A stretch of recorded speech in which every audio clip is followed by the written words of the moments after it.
Hey, szia! Üdv az IKEA-ban! Ma megmutatjuk, hogyan köszöntheted otthonodban a tavaszt. Mi mindent fogunk látni? Tavaszba öltöztetjük a téli stílusú nappalit, az új évszakra hangoljuk a hálószobát és a fürdőszobát, végül pedig megismerhetsz egy svéd tippet húsvétra. A textíliák és kiegészítők lecserélésével a szoba hangulata is megváltozik. Ezért világosabb színű és vékonyabb függönyökre váltunk.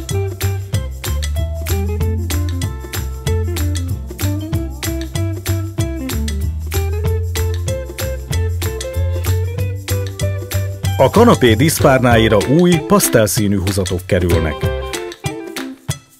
Ügyelj a rózsaszín, sárga és világoskék árnyalatok gondos elrendezésére.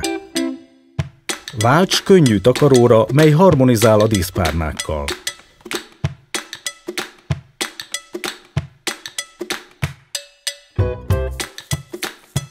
Ugyanezek az árnyalatok az étkezőasztalon is jól mutatnak.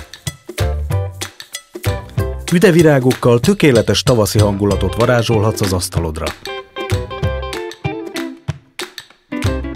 A virágok típusától és mennyiségétől függően válasz különböző színű, formájú és méretű vázákat és izgalmas dekorációt kapsz.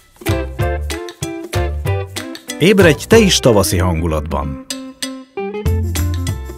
A lágy pasztelszínektől a hálószobád is új lendületet kap. Légy merész és válasz néhány erősebb színt is.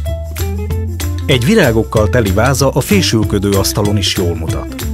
Lengje be a fürdőszobádat is friss, tavaszi hangulat, válasz üdeszínvilágú törülközőket. És azt tudtad, hogy Svédországban húsvétkor az otthonokat színes tollakkal díszített faággal dekorálják? Ez visz új lendületet és reményt a még fakó évszakba, hogy hamarosan ismét minden zöldbe és virágba borul. Te is kipróbálod? Hey do! Viszlát legközelebb! IKEA.